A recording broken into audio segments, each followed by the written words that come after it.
It's not about me, it's about the subject that I photographed. And fortunately, being born on the banks of the Mississippi gave me the right resume to go out and photograph the common man.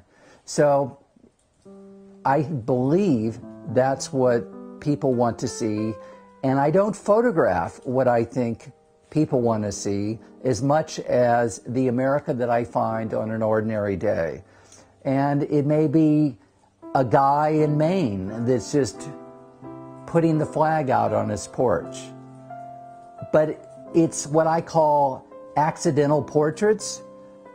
The genre might be called by some in the 50s and 60s called street photography, because I'm just looking for things that happen now. It might be somebody petting his dog. It might be somebody holding a cup of coffee in his mouth while he's driving on a cell phone.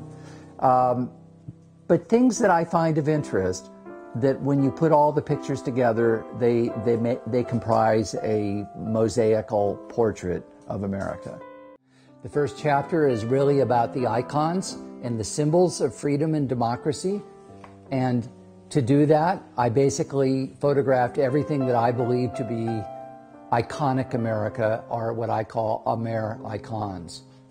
I also wanted to cover aspects of the American military and all the major branches, including even West Point and Annapolis, which you will see throughout the book.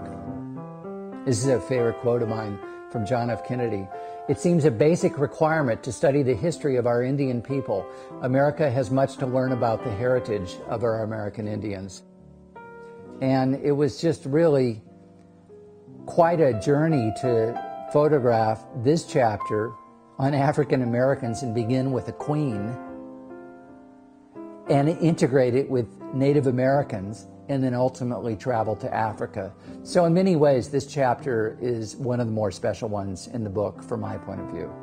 From the American Revolution, to the Civil War, to the Depression, to World War II, and believe me, there are reenactors for every era of America's past. And my favorite reenactments were World War II, which I only shot.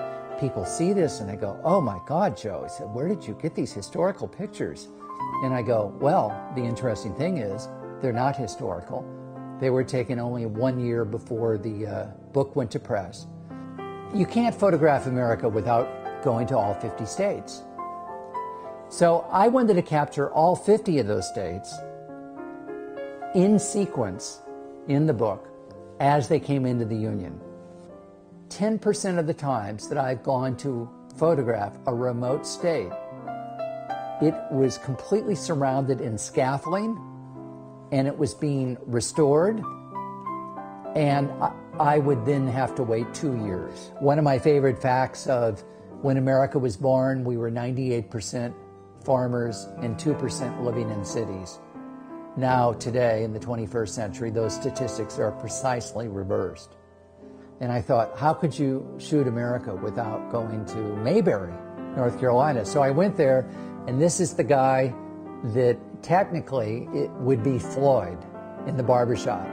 And so I went in there, and in the background are thousands of postcards from all over the world.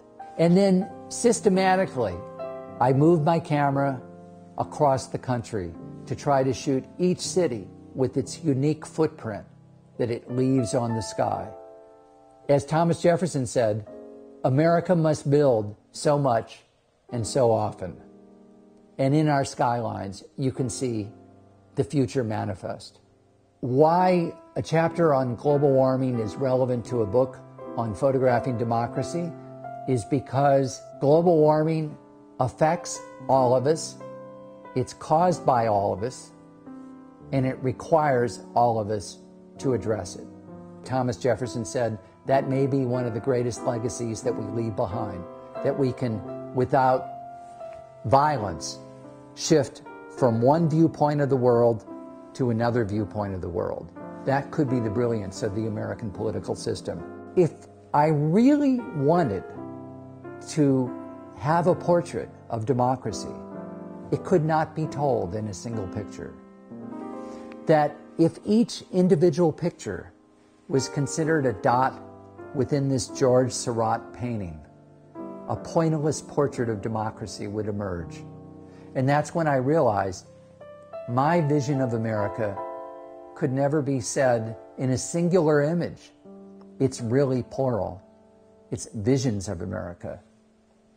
And it can only be shown as a mosaic portrait. It was never my intention that it be about myself, because I have always felt it's really about we the people, and it's about the subject of the lens. For 30 years, the camera has been my friend, and I've spent most of my time standing behind it in search of the images that comprise my portrait of democracy. But I've looked across our land for images in the big cities, the small towns, the games we play, the farms.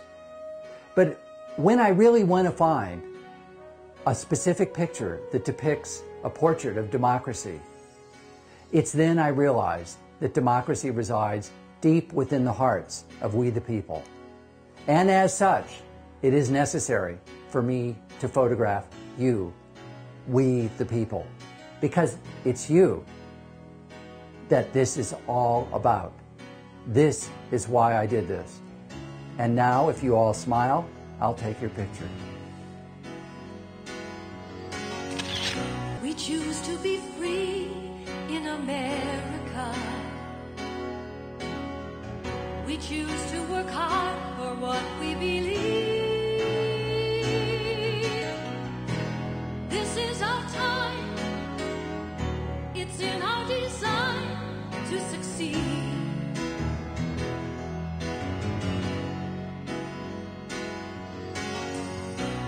We have our dreams in America, a courage to try something new. Whatever it takes, we know we can make them come true.